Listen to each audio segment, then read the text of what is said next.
안녕하세요. 출발 증시와이드의 최혜린입니다. 9월 FMC 회의라는 글로벌 빅 이벤트가 종료된 이후 시장의 관심이 경기로 향하고 있는데 중국과 유럽 그리고 미국의 9월 제조업 지표가 일제히 발표가 됐죠. 중국은 어제 우리 장에 영향을 좀 적게 줘서 아쉽긴 했었지만 결과는 괜찮았습니다. HSBC가 집계한 9월 제조업 PMI가 속보치 기준으로 6개월 내 최고치를 기록한 데 이어서 유럽 쪽의 유로존 복합 PMI 역시 27개월 만에 가장 좋았습니다. 문제는요. 연준의 이번 FMC 회의에서 양적 완화 축소를 미뤘던 결정적인 원인이 미국 경기 회복 징후가 뚜렷하지 않다라는 것이었는데 이를 그대로 드러내듯 미국의 9월 제조업 PMI는 상대적으로 2달 연속 하락하며 좋진 않은 모습이었습니다. 가장 경기 회복이 느린 듯한 미국, 조금은 걱정되는데 뉴욕 증시 역시 사흘째 조정을 받았다고 하네요. 뉴욕 증시 마감폭 그리고 하락 원인 정확하게 짚어보겠습니다. 간밤 뉴욕 증시는 연준 위원들의 미국 경제 불확실성 발언과 예산 및 부채 협상 난항 등으로 인해 사흘째 하락세를 이어갔습니다. 다우지수는 전날보다 50포인트가량 0.3% 내린 15,400선에서 거래를 마쳤고 스탠다드 포어스 500 지수도 0.5% 가까이 하락하며 1,700선을 겨우 지켜냈습니다. 나스닥 지수도 애플의 선전에도 불구하고 0.25% 밀렸습니다. 데니스 로카트 애틀랜타 연은 총재는 미국의 고용 상황이 좋지 않다며 경제 성장이 더 빨라질 수 있도록 통화 정책이 더 필요하다고 밝혔습니다. 그는 또 미국 경제가 아직도 전반적으로 불확실성에 놓여 있다고 말했습니다. 윌리엄 더들리 뉴욕 연은 총재도 정책 이반자들이 온 힘을 다해 경제를 지켜내야 한다고 언급했습니다. 한편 유럽 증시도 미국의 통화정책 향방이 아직은 불투명하다는 우려로 2거래 연속 빠졌는데요. 독일, 영국, 프랑스 등 주요국 증시는 0.5 내지 0.7%가량 내렸습니다. 다만 유로존 9월 PMI 속보치가 27개월 내 최고를 기록하자 증시의 하락폭은 제한됐습니다. 시장 조사업체 마킷은 9월 미국의 제조업 PMI 속보치가 52.8을 기록했다고 발표했습니다. 이는 전문가들이 예상했던 54와 전월 53.1을 모두 밑도는 수치로 2달 연속 하락한 겁니다. 그렇지만 유로존의 9월 복합 PMI는 전달보다 0.6포인트 오르며 52.1을 기록해 2011년 6월 이후 최고치에 도달했습니다. 이처럼 유로존 경기 전망이 27개월 만에 최고치를 나타냈음에도 마리오 드라기 ECB 총재 판단은 조금 달랐습니다. 그는 3분기에도 경기 회복세는 계속되겠지만 느리게 진행될 것이라고 진단하며 경기 회복을 지원하기 위해 추가적인 저리 자금 대출에 나설 의사가 있음을 발표했습니다. 네, 미국 쪽에선 다시 불확실성이 고개를 들고 있는 분위기가 간주되시죠? 저희가 오늘 개장 전에 준비한 소식부터 보여드리겠습니다.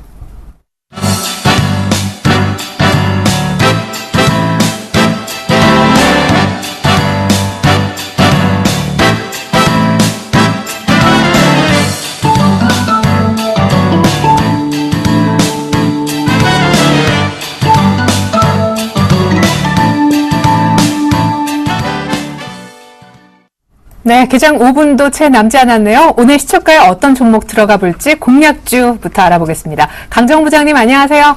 네, 안녕하세요. 네, 전일 공략 종목이었던 노모바이오 괜찮게 출발하는 듯 했었는데 2% 넘게 밀려서 아쉬웠던 것 같습니다. 조금 더 구체적인 AS 먼저 부탁드려요. 네, 노모바이오 3분기 실적 개선 기대감을 좀 말씀드렸고요. 중국 법인의 고성장세, 저평가 매매트까지 중국에 대한 성장성, 시장에 대한 프리미엄을 말씀드렸습니다. 3만원대까지, 한 3만원대까지 한 단기, 목표가를 제시할 수 있다라고 말씀드렸는데요. 제가 예전 시나리오 95,000원대까지의 목표가는 계속 유지해드리겠고요. 22,000원 하회하지 않는다면, 일단은 계속적으로 보유 전략으로 제시하도록 하겠습니다. 네, 노모바이오 점검이었고요. 오늘 시초가에는 어떤 종목 공략해볼까요? 네, 오늘 오로라라는 완구업체를 준비했습니다. 오로라는 캐릭터 디자인 전문 기업이고요. 그 캐릭터 디자인을 개발하고 이 캐릭터 완구를 상품화하는 국내외 시장의 그 브랜드 마케팅을 하는 글로벌 다국적 회사고요. 주요 수익원이 매출의 98%를 차지하는 캐릭터 완구 매출을 시작하고 있습니다. 수출 비중이 78%고 대표적인 캐릭터인 유와 친구들은 그 2009년 애니메이션으로 시작되면서 미국과 유럽 이런 해외 45개국에 방영됐고 현재 매출의 35%를 차지하고 있다고 보시면 되겠습니다. 자, 포인트는 세 가지를 줄 수 있는데요. 첫 번째는 해외 시장의 지속적인 성장세입니다. 총 매출의 절반을 차지하는 그 미국 현지 판매법인에서 이 17%가량 성장한 것을 비롯해서 영국과 홍콩 법인의 매출이 늘면서 수익성도 좋아지고 있습니다. 이런 맥도날드에서 진행한 이후와 친구들 캐릭터 인형 프로모션을 통해서 유럽 시장의 성장이 좀 전망되고 있고요. 2016년까지 2012년도에 해외 컨텐츠 시장 동향 조사 보고서에 따르면 연 3.7%의 평균 꾸준한 성장세를 좀 이어갈 것으로 전망하고 있고요. 지난해 기준 국내 캐릭터 시장은 7조 9천억이었습니다. 캐릭터 시장의 5%에도 미치지 못하는 규모인데 이 오로라가 매출의 85%가 수출에서 차지하고 있기 때문에 그중에서도 미국이 45%를 차지하고 있고 세계 캐릭터 완구 시장의 40% 이상을 차지하는 미국에서 오로라에 선전하고 있는 그런 모습이 경쟁력을 입증했다고 보시면 되겠고요. 두 번째는 정부 정책 수혜인데요. 올해 1월 박근혜 대통령도 문화 콘텐츠 산업의 중요성을 언급하면서 뽀로로 영화 개봉 당시에 제2, 제3의 뽀로로 개발을 위해서 정부의 지원도 활발박수로 하겠다고 좀 얘기를 했습니다. 그뿐만 아니라 최근에는 문화체육관광부에서 캐릭터 복지 상품 근절 대책을 마련했는데 2011년 기준 매출액 전체적으로 7조 원이 넘는 상황에서 30%에 달하는 2조 원 이상이 불법 복제품 시장인 것으로 나타나면서 이 캐릭터 상품 제조 판매 업체인 오로라가 이번 복제 상품 근절 대책을 마련하는 것에 대한 가장 큰 수혜를 볼 것이다라는 전망치를 내놓고 있는 상황이고요. 마지막으로는 사양 수혜 실질 전망인데요. 올해 매출액과 영업이 각각 지난해 대비해서 28.7%와 45% 증가한 1,300억대와 90억대를 전망하고 있습니다. 사양 수혜 실질 전망을 하고 있는 상황이고 올 예상 EPS 대비해서 현주가 PER 17배 수준입니다. 전고점 수준인 14,000원대까지의 주가 레벨업이 기대되고 있는 상황이라고 보시면 되겠고요. 목표가는 13,100원과 13,200원 제시해드리겠고요. 손절가는 11,500원 하나시에 손절가하시기 바라겠습니다. 네, 지난주 월요일에 한번 급등했었는데 약간 눌림목에서 전고점까지 갈 수 있다라고 얘기해 주셨습니다. 오로라 오늘 시초가 공략주로 강정 부장님께 설명 들어봤습니다. 부장님 감사합니다. 네, 고맙습니다. 네, 9월 24일 화요일 우리장 막 개장을 했네요. 미국의 양적 완화 축소가 없다라는 연준의 결정에도 불구하고 전일 우리 시장은 크게 오르진 못했었죠. 다만 외국인들이 19거래일 연속 사자를 외치며 8조 넘게 항공물을 담아준 덕에 기관의 매물에도 불구하고 어제 매매 공방에서 외국인이 승리하며 강보합권까지 하루 만에 반등하는 데는 성공을 했습니다. 간밤에 뉴욕이 계속 흔들리는 모습을 보였는데 과연 미국과 유럽의 경기 회복에 손을 들어줄 것인지 흔들리는 미국에 연동될 것인지 출발 상황 더 구체적으로 들어보도록 하겠습니다. 두 분 나와 계신데요. 뉴스탁의 유창희 대표님과 골든이글 투자자문 정태근 팀장님 만나보겠습니다. 안녕하세요. 반갑습니다. 자, 먼저 유 대표님께서 거래소 출발 상황부터 자세히 봐주시죠. 네, 일단 시장 자체가 좋지 못하죠. 미국 증시하고 유럽 증시 역시 좀 하락세를 보였기 때문에 거기 연동해서 좀 하락세를 보여주고 있습니다. 그래도 일단 2000포인트를 지키면서 2001포인트에서 주가가 시작이 되고 있고요. 0.4% 하락세를 보여주고 있습니다. 일단은 2000포인트 지지 여부는 큰 의미는 없다는 생각을 해요. 일단은 최근에 매물대 좀 쌓여있기 때문에 오늘도 어제와 같은 낙폭을 줄이면서 마감한 여부를 좀 관심 있게 보면서 시장을 바라보셨으면 좋겠고요. 시가총 상위 종목은 삼성전자, 포스코, 현대모비스 모두 한 1% 초반에서 하락세를 좀 보여주고 있다는 부분들. 다만 현대차 같은 경우는 그 와중에서도 소폭이나마 상승세를 보여주고 있다는 게 좀 고무적이지 않을까 생각을 좀 하고 있고요. 일단은 지금은 좀 하락세를 보여주고 있지만 아까 말씀드린 것처럼 낙폭을 줄여주면서 좀 하락을 좀 회복했는지 여부가 오늘의 키포인트가 아닐까 생각을 좀 하고 있습니다. 네. 자, 코스피가 일단 2,000은 지키고 있지만 다시 하락세로 출발하고 있음을 알려드리겠습니다. 외국인은 또 어제처럼 장 초반 일단은 팔자를 보이고 있네요. 일본 니케이가 어제는 추분절로 휴장이었었는데 오늘 개장을 했습니다. 0.8% 정도 니케이가 내리네요. 14,626선에서 개장했습니다. 일본 역시 하락세로 개장하고 있습니다. 코스닥 한번 볼까요? 네, 코스닥 같은 소폭 상승 출발을 하고 있습니다. 하지만 그 상승폭은 조금 아쉽다고 좀 봐야 될 것 같습니다. 어쨌든 지금 중요한 것은 계속해서 코스닥 지수 같은 경우에 525포인트 전에서 어떤 방향성을 잡지 못하는 모습이 계속해서 연출이 되고 있는데 그만큼 어떤 그 모멘텀이 좀 없다고 좀 봐야 될 것 같습니다. 그래서 하루빨리 외국인 수급이 호전이 된다든지 아니면은 주도 섹터가 좀 나타나야 코스닥도 힘을 내주지 않겠는 생각을 하고 있습니다. 자, 오늘 그 코스피 쪽에서 어제 마찬가지로 외국인들이 그 매도 출발을 하고 있는데 이 외국인이 매도 출발하고 난 이후에 이 코스피 시장의 어떤 대안으로 과연 코스닥 쪽으로 외국인의 자금이란지 그리고 기관의 자금이 옮겨갈 것인가 이제부터는 좀 면밀하게 관찰이 좀 필요하지 않겠나 생각을 하고 있습니다. 자, 어쨌든 그 말씀드린 순간에 외국인과 기관이 1억 그리고 4억 정도 현재 매수로 전환이 됐고요. 하지만 개인은 7억 정도 이제 매도 전환되면서 현재 출발을 하고 있습니다. 자, 시가총액 상해정부터 간단하게 좀 살펴보도록 할게요. 셀티리온이 0.2%, 파라다이스 0.9%, 그리고 GS홈쇼핑 0.8%, 동서가 0.7% 정도 현재 상승 출발을 하고 있고요. 하지만 반대로 CJ홈쇼핑, 다음 태용과 같은 경우에는 1%, 0.6% 정도 현재 하락 출발을 하고 있습니다.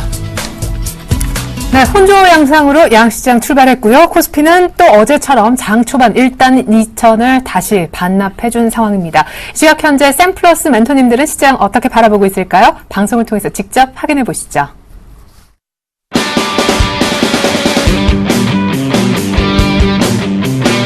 아직도 종목에만 집착하십니까? 돌직구 종목 분석은 물론 지수 베팅으로 수익 내는 방법까지 나무르 멘토와 ETF 한 달 수익률 10%에 도전해보세요. 안녕하십니까. 샘플러스의 나무르 멘토입니다. 좋은 아침입니다. 자, 미국 증시가 소폭 하락하면서 마감이 되었고요. 우리나라 지수 현재 14포인트가량 하락하면서 1995포인트 기록되고 있는데요. 어저께 대박 여감에서도 말씀해 드렸다시피 이번 한 주는요 2000포인트 공방이 좀 치열할 것이다 이렇게 봐야 될 것 같습니다. 오늘의 좀 특징적인 부분은요 미국의 어떤 빅스 이 시카고 옵션 거래소의 빅스 지수가 상당히 좀 상승하면서 일단 끝이 났다는 점을 주목해야 될 것 같습니다. 14.31포인트로 전일에 비해서 한 0.7% 정도 상승하면서 끝이 났거든요. 빅스가 올라간다는 것은 지수에 대한 리스크가 좀 커지고 있다. 이렇게 봐야 될 것이고요. 최근에 또 외국인 동향 계속 관심 있게 봐야 될 부분인데요. 지금 전일 같은 경우에도요. 외국인들이 3천억 정도, 3천 몇백억 정도 산 걸로 나와 있지만 실질적으로는 이 외국인들이 전부 다 프로그램을 통해서 샀다는 것이죠. 프로그램을 통해서 전부 다 사왔었는데요. 자, 지금 보시면 위에 이 빨간색이 바로 무엇이냐면 매수 차익입니다. 그리고 밑에가 매도 차익 거래인데 이 두 격차가요 이미 4조를 넘어섰어요. 그러면 여기 앞부분에 보시면 굉장히 좀 작은 폭 있었죠. 3조가 되지 않는 부분에서 지금 4조 이상이 늘어났다는 것은 이 프로그램 이제 매수 차익 잔고 자체가 부담이 될 수 있는 자리에 와 있다. 올해 한 해를 본다면은요 최대치가 4조 5천억 정도가 되었거든요. 그럼 지금 4조라는 것은 굉장히 좀 부담스러운 영역에 들어가 있다 이렇게 보시면 될 것 같고요. 자, 4조가 넘은 적이 언제 있냐면 올해 2월달 계속 넘었었거든요. 작년 같은 경우에는 최대 6조 5천억 정도까지 늘어난 적이 있습니다. 근데 그 이후에 항상 후폭풍이 있었다는 것이죠. 그렇기 때문에 지금 장은 계속 어떤 프로그램이나 이 선물의 흐름을 체크를 해본다면 이 3, 4월 달 장에 재판이 되지 않을까. 수급적인 측면입니다.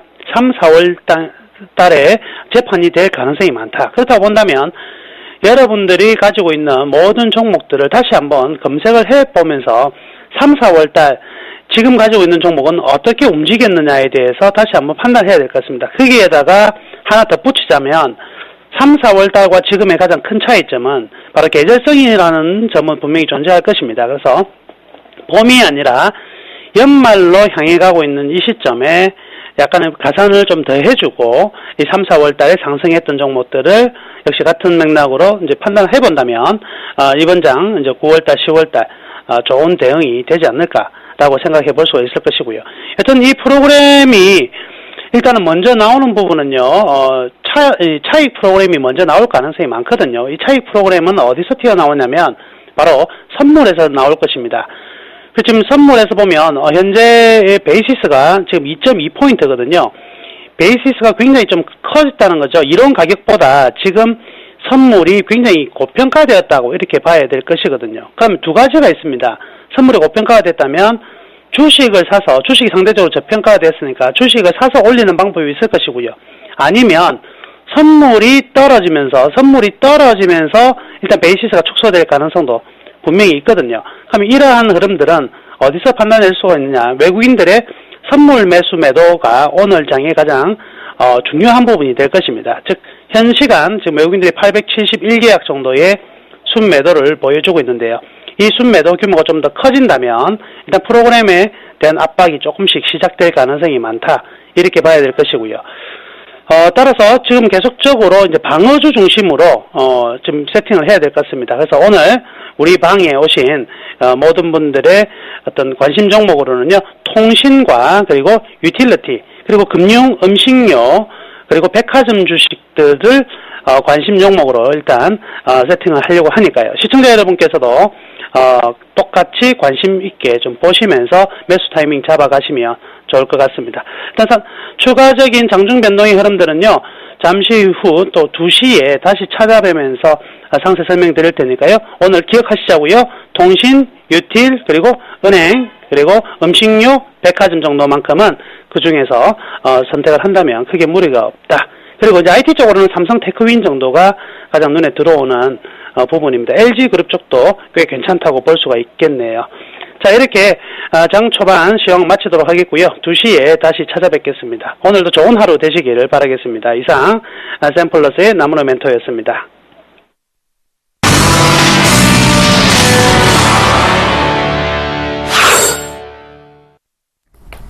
계속해서 전일 급락해서 8개월 내 최저치로 밀렸던 달러원의 개장 분위기 알아보겠습니다. KB매환선불 정경팔 팀장님 안녕하세요. 네, 안녕하세요. 네, 연준의 QE 축소하지 않음과 또 중국의 제조업 지표가 호조세를 띈 것이 전일 원달러를 10원이나 급락하게 만들었는데 오늘은 조금 진정되는 분위기인가요? 네, 그렇습니다. 오늘 서울 시장은 어제 종가 대비 10전이 상승한 1073원 90전에 개장을 했고요. 개장 이후에 개장가를 저점으로 1076원 60전까지 반등하는 모습입니다. 이 시간 현재 1076원 20전에 거래가 되면서 1070원 초반대에서의 하방 경직성이 나타나고 있습니다.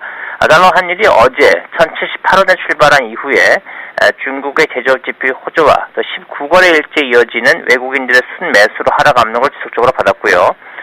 당국의 개입에 대한 경계감과 함께 결제 수요가 달러원의 하단을 지지했습니다만 수출업체들의 내고가 집중되면서 결국 1070원 초반대까지 하락하면서 마감했습니다. 지난번 국제외환시장에서는 시장을 움직일 만한 주요 지표는 등장하지 않았고요. 대신 미 연준 관계자들의 발언이 달러화에 영향을 줬습니다. 리처드 피셔 댈러스 연방은행 총재의 경우 미 연준이 지난 9월 FOMC 회의에서 자산 매입 축소에 나서지 않음에 따라 미 연준의 신뢰도에 의문이 제기되고 있다고 진단했습니다. 그러나 데니스 로카드 아틀란타 연방은행 총재와 또 윌리엄 더들리 뉴욕 연방은행 총재 등은 미 연준의 결정을 옹호하는 발언을 하면서 달러화 약세에 영향을 주었습니다. 이 영향으로 달러엔이 지난 20일에 기록한 99.66엔에서부터 98엔대 후반까지 꾸준히 하락하는 모습을 보이고 있습니다. 달러화는 중국 경제 지표가 호조를 보임에 따라서 상품 통화들에 대해서도 약세를 보였습니다. 그러나 중동 지역의 긴장감 완화와 또 미 연준의 양적으로 축소 가능성으로 상품 가격이 하락하면서 달러화는 상품 통화들에 대해서 뉴욕 시장부터 반등하는 모습 보이고 있고요.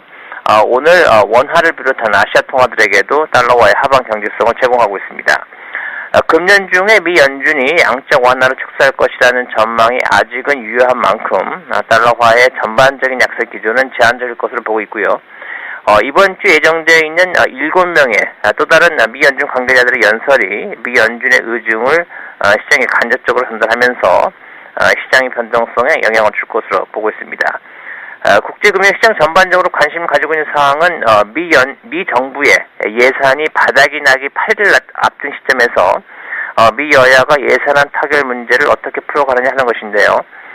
과거에 이런 문제에 대해서 마지막 순간에 극적인 타결을 본 전례가 있기 때문에 시장 참여자들의 긴장감이 극대화되지는 않을 것으로 보고요. 이 이슈 자체가 달러화 동향에 미치는 영향은 미미할 것으로 보고 있습니다.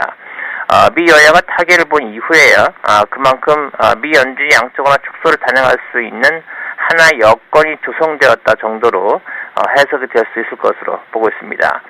오늘 서울 외환시장은 외국인들의 순매수 규모와 또 내고 물량에 따라서 수출업체들의 내고 물량에 따라서 영향을 받겠고요. 1070원 초중반대 흐름을 유지할 것으로 보고 있습니다. 네, 무엇보다 아직은 뭐 QE 축소의 어떤 그 이슈가 사그라든 것이 아니라 약간 뒤로 밀린 것이기 때문에 추가적으로 원화가 강세를 더 보일 수는 있겠지만 그 어떤 기간은 길지 않을 것이다 그렇게 얘기해 주셨습니다. 지금까지 KB 외환선물 정경팔 팀장님과 함께 해봤습니다. 감사합니다. 네, 감사합니다.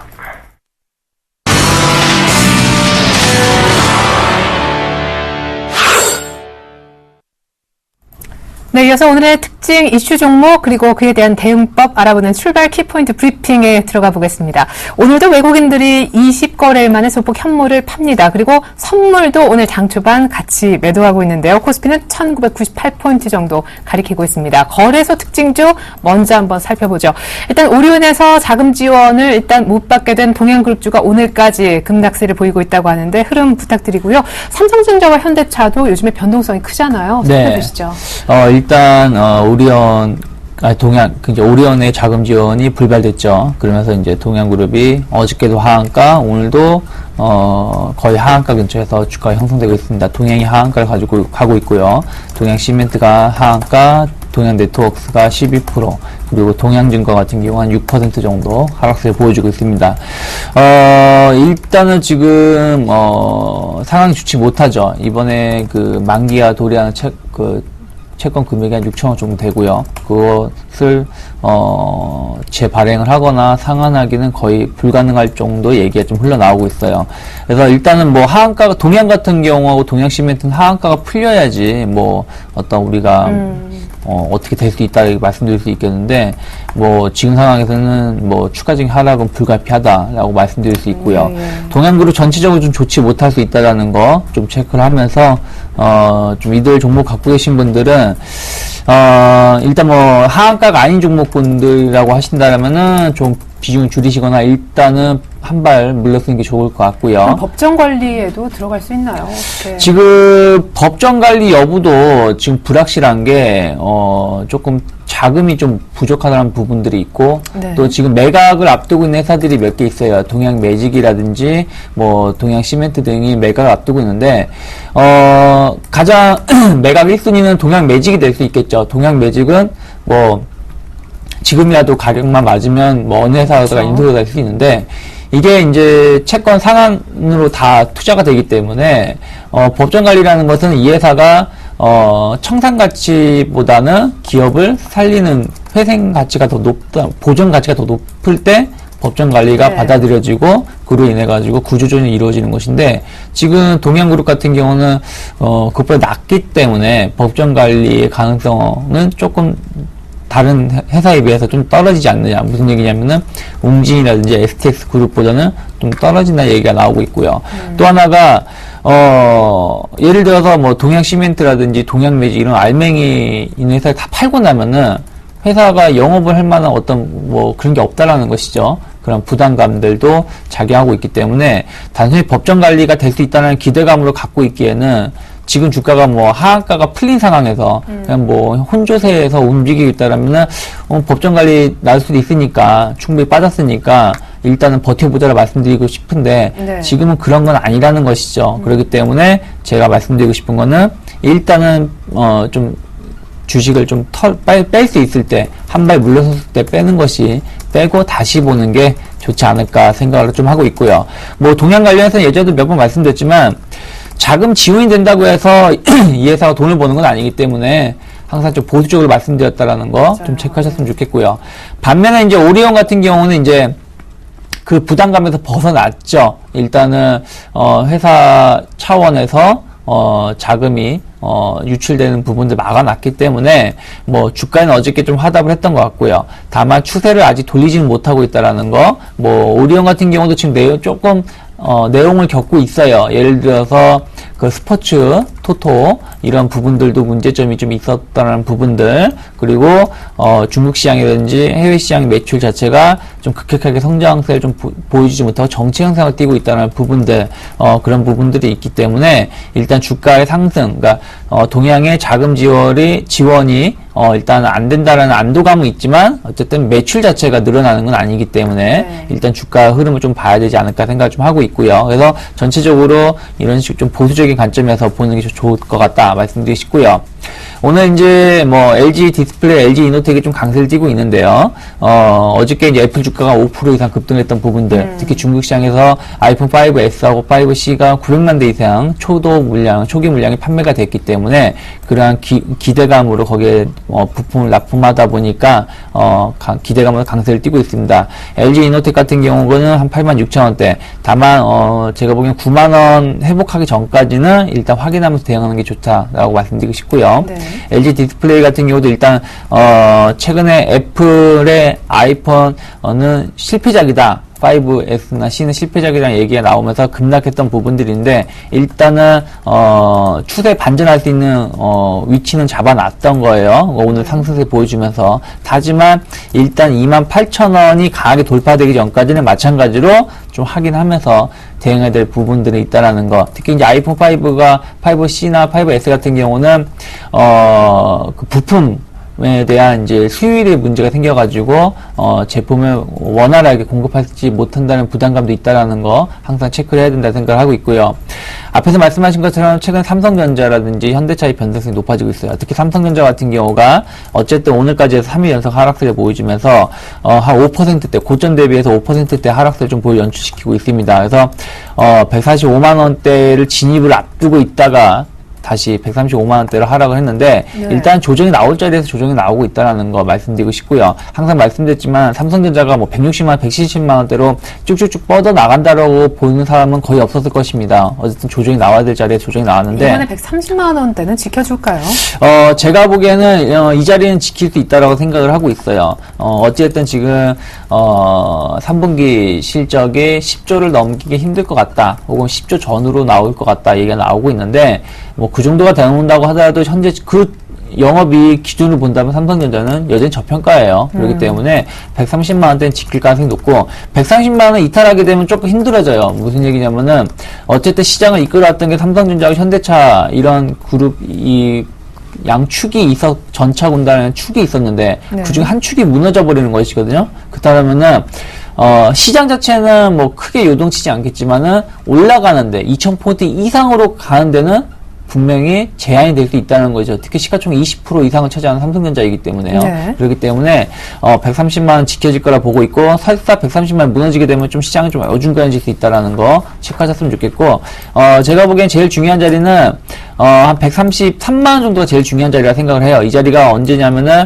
6월달, 7월달, 8월달 급락세가 나온 다음에 단기 저항으로 적용했던 자리가 133만 원대이기 때문에요. 그래서 이 자리가 지켜지고 올라간다라면은 다시금 한 145만 원이나 한 150만 원대까지는 노크를 할 수 있는 구간이다라고 생각하시면 되고 삼성전자 차트를 보시면서 이걸 생각하시면 될 것 같아요. LG화학이 한번 강하게 올라갔다가 조정을 한번 나온 적이 있었어요. 지난 8월 초반에 8월 중순쯤에 그때 조정이 나오고 V자로 다시 쭉 올라갔던 부분들이 있었기 때문에 삼성전자도 이런 식으로 올라갈 수 있다. 특히 그때 당시 27만 원대가 아까 말씀드린 삼성전자와 마찬가지로 5월달, 6월달에 장기 저항대였다는 것이죠. 그래서 LG화학처럼 주가가 움직이는지 여부를 좀 체크를 하면서 삼성전자를 바라보셨으면 좋겠습니다. 네.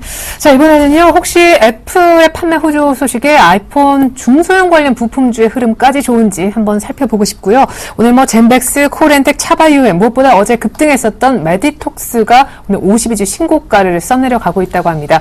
이쪽 바이오 예. 쪽도 한번 볼까요? 네. 뭐 오늘 뭐 코스닥 이슈는 당연히 애플과 그리고 바이오 쪽인 것 같아요.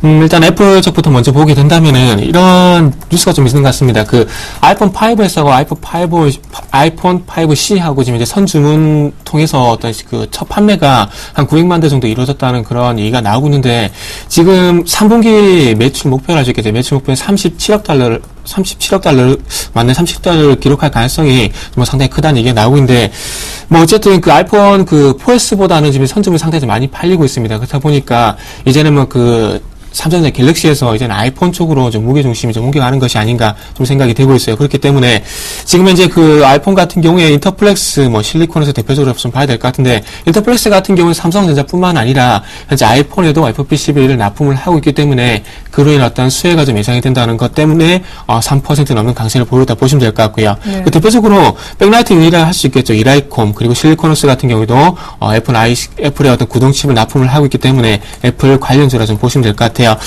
자, 이런 부분들이 추세적으로 이어질지 여부는 좀 더 좀 지켜봐야 될 것 같습니다. 선진물이 많은 건 기정사실이지만은 지금 현재 삼성전자가 겪고 있는 어떤 스마트폰 정체를 얼마만큼 아이폰이 뚫을 것인가 좀 중요할 것 같은데, 어쨌든 그런 그 스마트폰의 정체를 아이폰 같은 게 좀 디자인으로 어떤 돌파구를 좀 마련한 것 같습니다. 그래서 이런 디자인으로 비롯된 돌파구가 얼마만큼 시도가 될 것인가 좀 중요할 것 같고요. 그래서 인터플렉스 같은 경우에 뭐 차트 좀 간단하게 좀 보게 된다면은 최근에 와서 35,000원 위쪽에서 계속 지지력이 현재 나오고 있습니다. 그렇다면은 이제는 뭐 빠질 만큼 빠졌다 좀 봐도 되겠죠. 그렇다면 이제는 반대로 그 애플에 대한 모멘텀이 발생이 되게 되면서 이제는 하방경성이 아니라 위쪽으로 이제는 그러니까 우상향 이런 흐름이 좀 나오는 게 좀 중요할 것 같고요.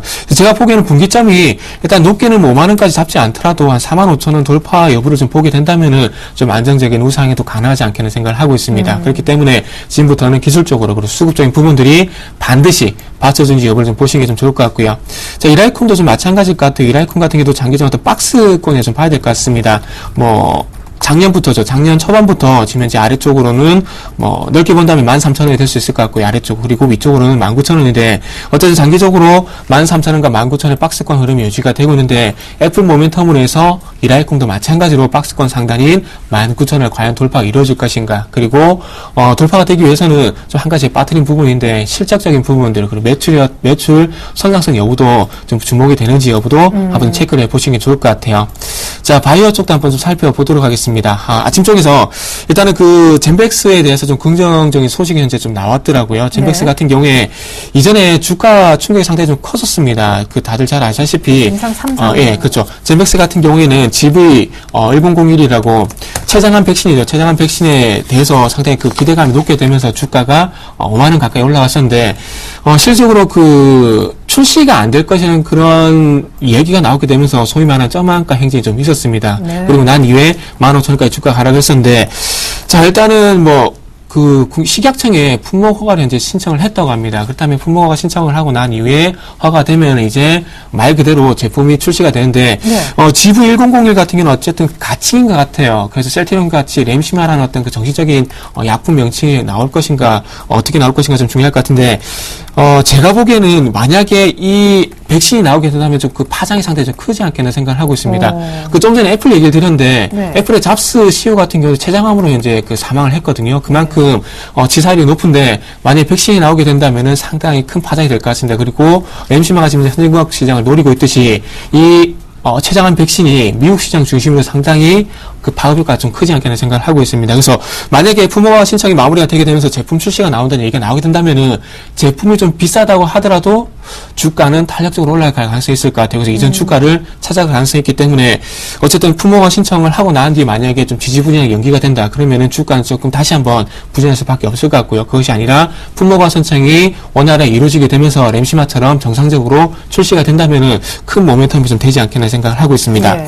자, 그래서 오늘 그 젠백스뿐만 아니라 코렌텍 그리고 차바이오엔도 지금 현재 아침 쪽에서 만약에 상당히 좀 부각이 되고 있는데, 코렌텍 같은 경우에는 지금 중국에서 지금 품목허가 신청 단계에 좀 진입이 됐습니다. 그래서 중국 같은 경우에 상당히 그 고관절 시장이 큰 곳에 이제 얘기가 되고 있는데. 네, 사람이 많잖아요. 네, 그렇죠. 사람이 많다 보니까 상당히 큰 시장인데. 자, 그렇다면 품목허가 신청이 마찬가지로 마무리가 되게 되면서 이전에 얘가 될지 얘가 될지 모르겠지만 제닉이 품목허가 신청이 조금 연기가 되게 되면서 주가가 큰 충격을 받았었거든요. 네네. 그렇듯이 코렌텍도 마찬가지로 품목허가 신청이 정상적으로 좀 이루어지게 된다면은 이런 매출 가시화 그리고 미국 쪽과 그리고 동남아 쪽에도 다 그 진출 얘기가 나오고 있기 때문에 이런 해외 진출에 대한 부분들이 원활하게 이루어진지 여부를 가지고 계신 분들은 면밀히 좀 체크를 하셔야 될 것 같습니다. 그래서 이런 부분들에 대해서는 기대감들이 충분히 반영이 되게 된다면은 당연히 주가는 좋을 수밖에 없지 않겠나 생각을 하고 있고요. 네.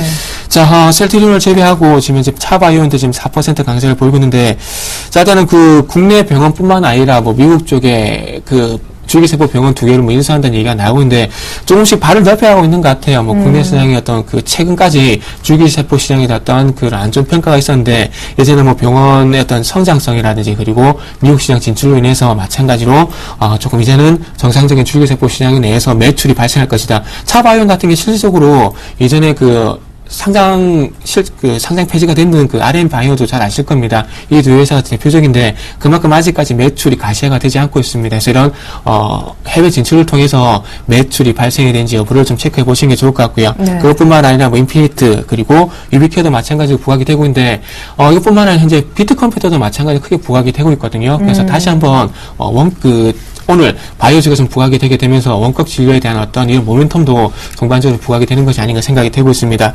이전에 그 비트컴퓨터를 말씀을 좀 드리면서 제가 유비케어가 상당히 가능성이 크다고 좀 말씀했는데 저는 아직까지도 유비케어가 상당히 그 가능성이 크다는 그런 말씀 좀 드려보도록 할게요. 실질적으로 SK텔레콤 이 회사의 SK케미칼이죠. SK케미칼 이 회사의 지분을 가지고 있는데 어쨌든 이 회사의 기술력 그리고 SK텔레콤의 어떤 토시시장의 어떤 그런 그 콘텐츠 역할과 맞물리게 된다면은 가장 먼저 제가 보기에는 원격 진료 콘텐츠가 나올 가능성이 좀 크지 않겠나 생각을 하고 있습니다. 그래서 어떤 단기적인 어떤 기대감 변동성을 보게 된다면 비트컴퓨터를 봐야 되겠지만 뭐 사업성의 어떤 그 연결성 이런 부분을 보게 된다면 저는 유비케어를 좀 말씀 좀 드려보고 싶습니다.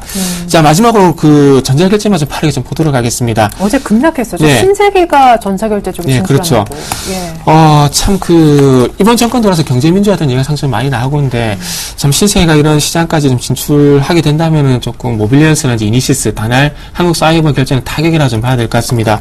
뭐 간단하게 뭐 시가총액을 한번 예를 들어 보게 된다면은, 신세계, 이마트 뭐 시가총액 합치게 된다면은 9조 정도 됩니다. 근데 모빌리언스가 2천억이고요. 그리고 이니시스가 4천억 정도 되거든요. 그러니까 이 얘기를 제가 왜 드리냐면, 시가총액만 보게 된다면 좀 그 속된 말로 게임이 되지가 않습니다. 그렇기 때문에 지금 현재 그 신세계하고 이마트 같은 경우에 모빌리언스나 이니시스를 어떤 대행 결제업체로 이제 이용을 하고 있는데 만약에 그 신세계 페이먼트라는 어떤 그 전자결제 회사가 나오게 된다면은 일단은 모빌리언스와 그리고 이니시스 같은 경우에는 신세계 쪽 매출이 끊길 수밖에 없어요. 그렇다면은 당연히 매출 부재에 대한 얘기가 나올 수밖에 없지 않겠습니까? 그래서 조금 악재라 봐야 될 것 같은데 뭐 이니시스와 모빌리언스 같은 경우는 중국 쪽 시장 그리고 다날 같은 경우도 뭐 복권 사이트에 대한 얘기가 나오고 있는데 만약에 신세계가 국내 결제 시장에 진출했을 경우에 이 부분에 만회할 만한 중국 시장의 어떤 매출이 가시화가 돼야지 빠르게 주가 회복이 좀 되지 않겠나 생각을 하고 있습니다. 그리고 모빌리언스와 이니시스 같은 경우에는 기관과 외국인 수급이 상당히 좋지 않거든요. 근데 반면에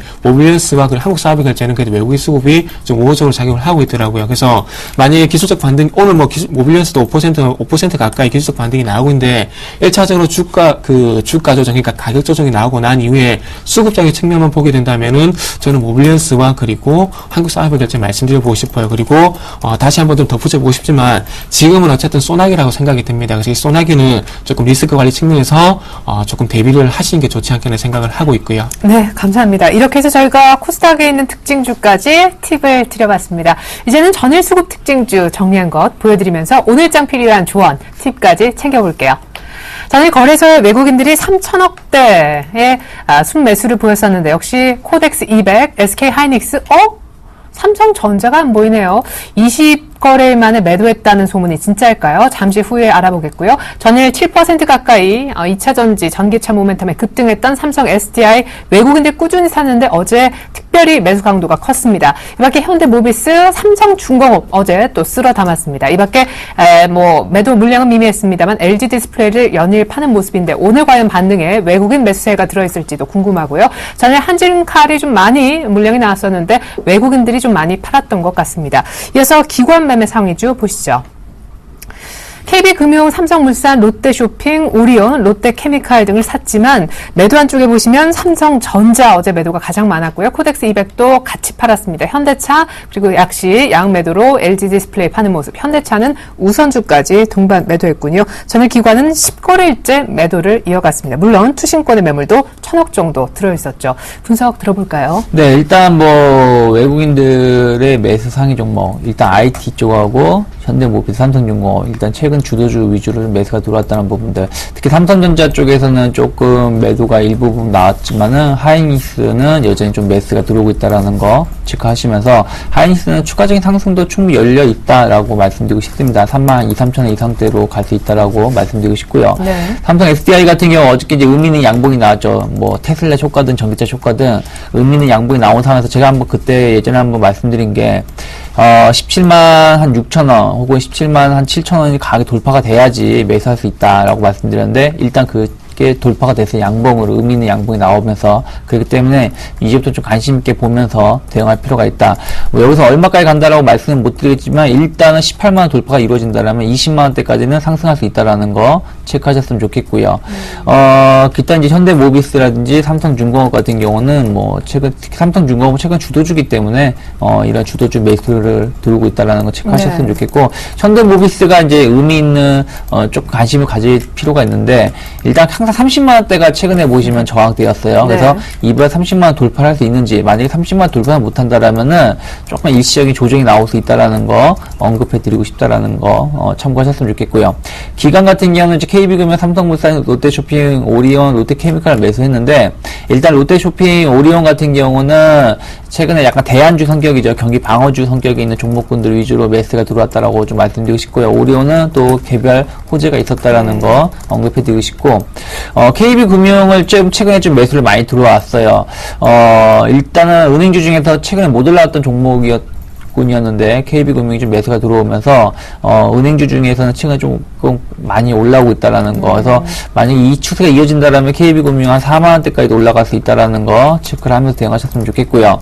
삼성물산이라든지 롯데케미칼 같은 경우도 일단은 어쨌든 약간 실적에 대한 기대감 좀 자기하고 있죠. 이제 롯데케미칼은 중국 시장이라든지 2분기 업황 바닥에 대한 3분기 턴어라운드. 삼성물산 같은 경우는 일단 건설주들이 828인가요? 그 대책으로 인해 가지고 최근에 좀 많이 올라왔던 부분들이 같이 연동했었기 때문에 좀 관심 있게 볼 필요는 있습니다만은 삼성물산은 좀 최근에 좀 많이 올라오고 기간 조정을 주고 있다라는 거 확인하면서 대응할 필요가 있지 않을까 생각을 좀 하고 있습니다. 네.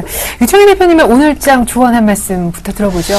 저는 오늘 그렇게 말씀드리고 싶어요. 오늘 일단은 주가 좀 흔들리는 상황에서 최근에 좀 대안주로 나오고 있는 게 경기 방어주 성격인 종목군들이거든요. 왜냐하면 경기 민감주들이 상승 탄력도가 좀 둔화가 된 와중에 이들 종목에 관심을 쏠리고 있는데 그 중에서도 음식료 업종군들이 조금 추세가 조금 전환될 수 있다라는 걸 좀 체크하면서 만약 시장이 좀 변동성이 확대된다라면은 어쨌든 호재가 있는 음식료 업종을 좀 볼 필요가 있지 않을까 생각을 하고 있고, 만약에 음식료 업종을 보신다라면은 일단 우유 가격이 상승을 앞두고 있기 때문에 이와 관련된 종목군들 메일유업이라든지 남양유업 아니면 빙그레 같은 종목군들 보셨으면 좋겠고, 또 개별 호재가 있는 뭐 CJ 제일제당이라든지 대상 같은 종목군들도 나쁘지 않다라고 말씀드리고 싶습니다. 네, 이어서 전일 코스닥 수급 특징주 보면서 정태근 팀장님의 조언도 들어보겠습니다.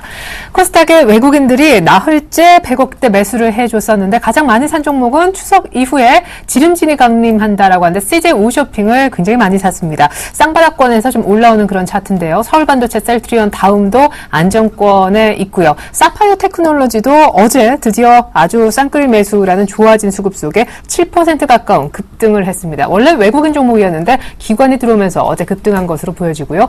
역시 신세계가 이제 이쪽 업계 진출한다라는 안 좋은 소식 때문에 KG 이니시스가 어제 급락했었고, 파라다이스가 외국인 다시 팔기 시작했어요. 루멘스도 다시 바닥권을 밀려났고, 어제 구글 쪽에서 관련된 앱을 무료로 배포한다라는 소식에 인프라위원은 끝끝내 하한가에 들어가고 말았었죠. 이어서 기관 매매 상위주 보시겠습니다. 기관은 메디톡스를 어제 가장 많이 샀고요. 오늘도 역시 52주 신고가를 내고 있는데 루멘스를 바닥권에서 기관은 좀 받아주는 모습이었습니다. 어제 사실은 종가상 올랐는데요. SM을 역시 사고 있고 인터파크, 에버다임도 담았습니다만은 다음과 특별히 추석 특수 얘기가 많았었는데 미디어플렉스를 대량 매도했습니다. 기관이요. 어제 두 자릿수로 급락했었고 오늘 추가 하락하고 있습니다. 매일 유업, 우유값 인상 모멘텀 있는데도 기관 약간 팔았고요. KG 이니시스 결국 양 매도네요. SFA는 최근에 수급이 별로 안 좋은데 기관이 전일 5번째로 많은 매도를 했습니다. 분석 부탁드려요. 네, 일단 외국인 쪽 그 매매 상위부터 좀 보도록 하겠습니다. 일단 좀 한 가지 엇갈리는 부분이 있는데 서울반도체, 사파이어 테크놀로지, 루멘스 이렇게 좀 봐야 될 것 같은데, 일단 OLED 관련주 내에서도 조금 엇갈리는 흐름이 좀 나오는 것 같습니다. 제가 어제 코스피 쪽에서도 IT 접근하실 때 사는 종목과 안 사는 종목 구분하자고 말씀드렸는데 코스닥도 마찬가지인 것 같아요. 서울반도체, 사파이어 테크놀로지를 외국인들이 사면서 올리고 있는데 굳이 루멘스를 살 이유가 있나, 이런 부분들을 말씀 좀 드려보고 싶고요. 그리고 KG 인시스는 전자결제에서 미리 말씀을 드렸지만은 소나기 좀 피하자 이렇게 말씀드리고, 미디어플렉스 같은 경우도 이렇게 기간에 어떤 대량 매도가 나왔습니다. 어떤 하락의 신호탄이 될 수 있기 때문에 상당히 조심해야 될 필요가 있지 않겠나, 이렇게 말씀드리면서 정리를 좀 해보고 싶고요. 연결해서 오늘 장 한마디 좀 짧게 말씀을 드린다면은, 저는 이런 말씀을 좀 드려보고 싶어요. 스마트폰 부품 삼성전자 리스크 대비가 좀 필요하다, 이렇게 말씀드려보고 싶은데, 네. 어제 같은 경우 최근 오늘까지 보시면 삼성전자 큰 폭으로 현재 하락을 하고 있습니다. 그렇다면은 갤럭시 관련 스마트폰 부품들이 타격을 받을 가능성이 좀 있을 것 같고요. 그리고 스마트폰 내에서도 오늘 갤럭시 쪽보다는 애플 쪽이 현재 좀 부각이 되고 있거든요. 그래서 상대적으로 스마트폰 부품 증가가 부진할 가능성이 좀 있을 것 같습니다. 그래서 혹시 가지고 계신 분들은 조금 리스크 관리 측면에서 한 번 정도는 점검을 하시는 게 좀 좋지 않겠나, 이렇게 말씀드릴게요. 네, 오늘 KH바텍 그리고 덕산 하이메탈, ELK는 모두 4%대 안팎으로 크게 밀리고 있습니다. 자, 이렇게 해서 유스탁의 유창희 대표님, 정태근 팀장님과 함께 출발 흐름 짚어보면서 오늘장 조언까지 챙겨봤습니다. 말씀 감사합니다. 네, 감사합니다.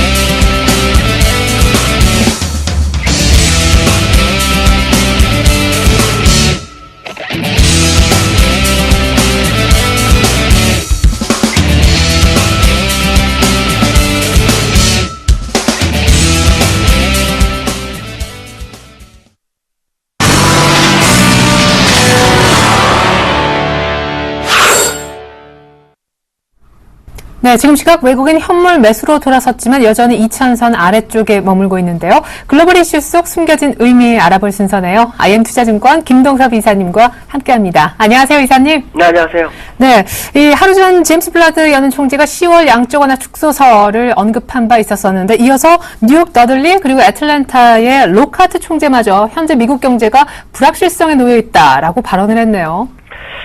결국 이번 FOMC 회의에서 미국의 경제 불확실성이 부양책을 유지할 수밖에 없게 됐다라는 얘기고요. 신규 고용 창출이라든가 노동 생산성이 점차 둔화되고 있는 것이 현재 미국 경제가 동력을 잃고 있다, 이런 얘기를 하고 있는데, 지금 미국은 양적 완화 축소를 하고 싶어도 시장 상황이 녹록지 않습니다. 경기가 개선된 건 사실이지만 적어도 실업률에서만큼은 퀄리티가 상당히 좋은 상태가 나와야 되는데, 그렇지 못한 상황이 계속 연출되는 것으로 봤을 때는 아마 양적 완화가 그렇게 쉽게 축소는 어렵지 않을까, 이렇게 판단하고 있고요. 물론 결국에는 축소를 해야 되겠지만 그 시기적인 문제가 올해는 아니지 않을까라는 부분을 생각해봐야 될 것 같습니다. 예, 그럼 이사님은 원래 한 연말 정도 생각하셨지만 연초에서부터 양적 완화 축소가 시작될 걸로 이렇게 생각하시는 거네요. 저는 원래 내년에 한다고 생각을 항상 하고 있었고요. 예. 지금 상황으로 이제 올 수 있는 FOMC가 딱 2번이 남았죠. 10월과 12월에 있는데, 10월에 경제지표가 좋아지는 모습을 보고 한다? 이것도 사실은 기간이 너무 짧다라는 거고요. 3개월 이상을 본다면 12월 가능성이 있지만, 12월에는 벤 버냉키 의장 임기가 만료되기 때문에 차기 의장한테 시장을 넘겨주는 것이 맞지 않겠느냐라는 생각을 해봐야 될 것 같습니다. 계속해서 이사님이 이렇게 굵직한 이슈에 대해서 언제나 전망이 정확하셨기 때문에 저도 이번에 한번 내년도 QE 축소를 한번 기대해 보겠습니다. 자, 그리고 미국이 양적 완화를 이번에 축소하지 않고 일단 유지키로 했다는데, 이에 관해서 금 투자자들의 고민이 깊어지고 있다고 합니다. 사실은 당초 이번에 규모를 줄일 줄 알고 테이퍼링에 대비해서 금을 좀 매수 포지션을 최저로 갖고 갔었었는데, 이제 어떻게 하면 좋을까요? 사실 닥터둠 루비니 교수는 금 팔고 미국과 일본 주식을 사라라고 조언을 했던데요. 지금 보면은 골드만삭스나 소시에테 제너럴 같은 경우에도 금값은 일시적으로 상승하고 난 다음에 올 연말이나 내년 정도에는 이제 주가가 빠질 거다, 금값이 빠질 거다, 이렇게 얘기하고 있거든요. 근데 저는 사실 금값이 좀 많이 갈 거라고 좀 판단하고 있고요. 지금은 저점 매수가 유효하다라고 말씀드릴 수 있을 것 같고요. 지금 양적 완화 축소 가능성에 대비해서 헤지 펀드들이 매도 포지션, 숏 포지션이죠. 이걸 한 21% 늘렸다고 합니다. 근데 막상 테이퍼링이 연기가 되는 바람에 이 사람들은 완전히 이거를 쇼커버링해서 사야 되는 그런 상황이 아닌가라고 보여주고 있고요. 그 쇼커버링이 좀 하게 되면 손실이 커지기 때문에 아마 지금 며칠 사이에 누르고 있는 것이 아닌가라고 판단이 쓰고 있고요. 제가 볼 때는 결국에서는 금값은 상당 상승 가능성을 좀 열어두고 보셔야 될 것 같고, 미국이 양적완화 축소를 못한다는 것은 그 위기감이 더 커질 수 있다는 것. 그 얘기는 결국 인플레이션이 강해지면서 금값이라든가 이런 안전자산 선호 가능성을 좀 열어두고 보시는 게 맞다라고 판단하고 있습니다. 네, 금값의 어떤 중장기적인 상승 전망을 하고 계시다는 얘기셨고요. 올 들어서 유로존 경제가 점차 살아나고 있죠. 또 간밤에 보니까 유로존의 복합 PMI가 27개월 내 최고치, 중국에 이어서 역시 제조업 지표가 좋은 모습이었는데, 이러다 보니까 미국 쪽을 잠깐 나갔던 MMF 쪽에 있는 돈들이 지금 다시 프랑스 시장으로 유턴하고 있다면서요. 한 291조 원 정도가 유턴을 했다는데 사실 조 단위라 굉장히 큰 돈이죠. 근데 2011년도 5월에 비하면 절반 수준에 불과하다라는 얘기가 있네요. 그렇지만 어쨌든 프랑스가 살아나면서 MMF들이 글로 몰려가고 있다는 것은 인정해야 될 것 같고요. 현재 그 MMF가 미국에 있는 그 1조 4천억 달러 정도가 있다고 합니다. 우리나라 돈으로 한 1,510조 정도. 그러니까 시장에 풀어져서 나오시는 돈이 굉장히 많은데, 이것이 시장의 불확실성 때문에 예금으로 좀 많이 두고 있다고 하죠. 그렇다면 결국 유동성을 시장에 한 번 더 풀어주는 전략이 한 번 나오지 않을까라는 생각도 한번 해봐야 될 것 같고요. 어쨌든 유로존이 다시 살아나는 기미기는 결국에서는 이제 아시아 시장이라든가 또 시장이 유로존의 어떤 수출이라는 게 이런 걸 증대할 수 있는 기회이기 때문에 시장에 상당히 긍정적으로 좀 작용하는 것이 아닐까, 그런 부분들을 어떤 돈의 유동성으로 확인시켜주는 것이 아닌가라는 생각을 해봐야 될 것 같습니다.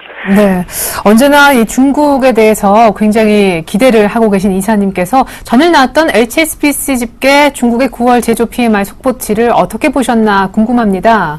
일단 어저께 나왔던 것은 이제 확정치는 아니에요. 마켓스하고 이제 사전에 조사한 건데 51.2가 나왔을 때 6개월 내 최고치가 나왔죠.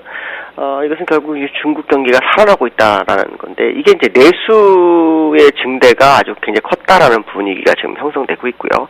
어쨌든 중국에서는 수출보다 내수를 증대시키는 노력을 했는데 그 결과가 나오고 있다라는 것은 상당히 우호적이질 수 있다라는 부분을 생각해야 될 것 같고, 그 영향으로 만약에 오늘 중국이 어저께 1.3%가 상승했는데 오늘도 상승하는 모습이 나온다면 우리나라도 그 시점에서 따라가지 않겠나라는 생각을 해봐야 될 것 같습니다.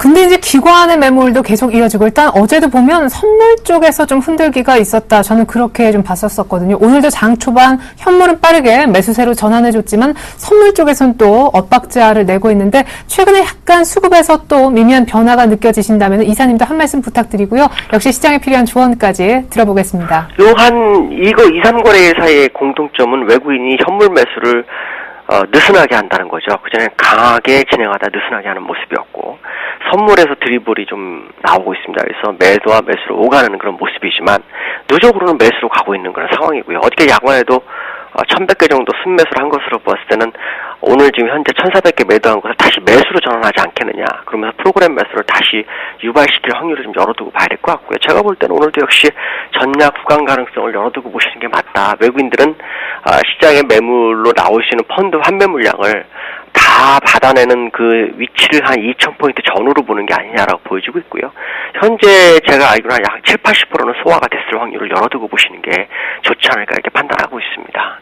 그럼 결국 시장이 얘기하는 한 2050선 정도에서는 기관의 펀드 환매도 좀 주춤하면서 그때부터는 기관도 다시 쌍끌이 매수할 확률이 높아졌다, 이렇게도 볼 수 있겠네요. 2050이 이제 돌파가 되면은 아마 기관도 방향성을 선회할 수밖에 없을 확률이 상당히 높다고 봐야겠죠.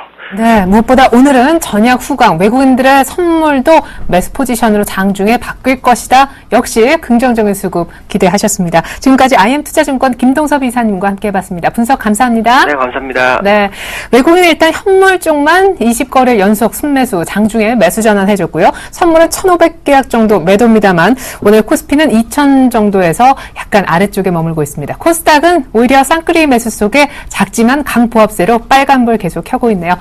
잠시 후에 출발 증시 와이드 2부로 다시 돌아오겠습니다. 고맙습니다.